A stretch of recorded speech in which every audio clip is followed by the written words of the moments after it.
Hello everyone. ಇವತ್ತಿನ ವ್ಲಾಗಲ್ಲಿ ತೊಗರಿಕಾಳು ಸಾರು ಮಾಡೋದು ಹೇಗೆ ಅಂತ ತೋರಿಸ್ಕೊಡ್ತಿದ್ದೀನಿ. ತೊಗರಿಕಾಳು ಸಾರನ್ನ ಒಂದು 2-3 ಥರ ಮಾಡ್ತೀನಿ ನಾನು. ಅದರಲ್ಲಿ ಇದು ಒಂದು. ಫಸ್ಟ್ ನಾನಿಲ್ಲಿ ಒಂದು ಬೆಳ್ಳುಳ್ಳಿ, ಒಂದು ಈರುಳ್ಳಿ ಮತ್ತು ಒಂದು ಟೊಮ್ಯಾಟೊ ಎಣ್ಣೆಯಲ್ಲಿ ಚೆನ್ನಾಗಿ ಫ್ರೈ ಮಾಡ್ಕೊತಿದ್ದೀನಿ. ಅದಾದಮೇಲೆ ಒಂದು ಸ್ವಲ್ಪ ಕಾಯಿ ತುರಿ, ಕೊತ್ತಂಬರಿ ಮತ್ತು ಹುಣಸೆಹಣ್ಣು ಹಾಕಿ ರುಬ್ಕೋಬೇಕು. ಅದ್ರ ಜೊತೆಗೇ 1-2 ಟೇಬಲ್ ಸ್ಪೂನಷ್ಟು ಸಾಂಬಾರು ಪೌಡ್ರು, 1 ಟೇಬಲ್ ಸ್ಪೂನಷ್ಟು ಧನಿಯಾ ಪೌಡ್ರ್ ಹಾಕಿಬಿಟ್ಟು ರುಬ್ಕೋಬೇಕು.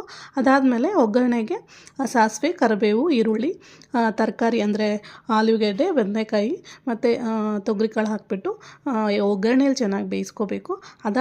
ಒಂದು 5 ನಿಮಿಷ ಫ್ರೈ ಆದಮೇಲೆ ಖಾರ ಹಾಕಿಬಿಟ್ಟು ಎಷ್ಟು ಬೇಕೋ ಅಷ್ಟು ನೀರು ಹಾಕಿ, ಉಪ್ಪು ಹಾಕಿ 2 ವಿಜಿಲ್ ಕೂಗಿಸ್ಕೊಂಡ್ರೆ ಸಾಂಬಾರು ರೆಡಿ ಆಗುತ್ತೆ. ಅದಾದಮೇಲೆ ಸ್ವಲ್ಪ ಕೊತ್ತಂಬರಿ ಹಾಕಿಬಿಟ್ಟು ಸರ್ವ್ ಮಾಡಿಕೊಂಡ್ರೆ ತುಂಬ ಚೆನ್ನಾಗಿರುತ್ತೆ. ಮುದ್ದೆ, ಅನ್ನ, ದೋಸೆ, ಚಪಾತಿ ಎಲ್ಲದಕ್ಕೂ ಸೂಟ್ ಆಗುತ್ತೆ ಈ ಸಾಂಬಾರು. ಇವತ್ತಿನ ವ್ಲಾಗ್ ಇಷ್ಟೇ. Thank you so much for watching. ನನ್ನ ಚಾನಲ್ನ ಯಾರೆಲ್ಲ ನೋಡ್ತಿದ್ದಾರೆ ಅವರೆಲ್ಲ ಸಬ್ಸ್ಕ್ರೈಬ್ ಮಾಡಿ, ಸಪೋರ್ಟ್ ಮಾಡಿ ಅಂತ ಕೇಳ್ಕೊತೀನಿ. Thank you so much.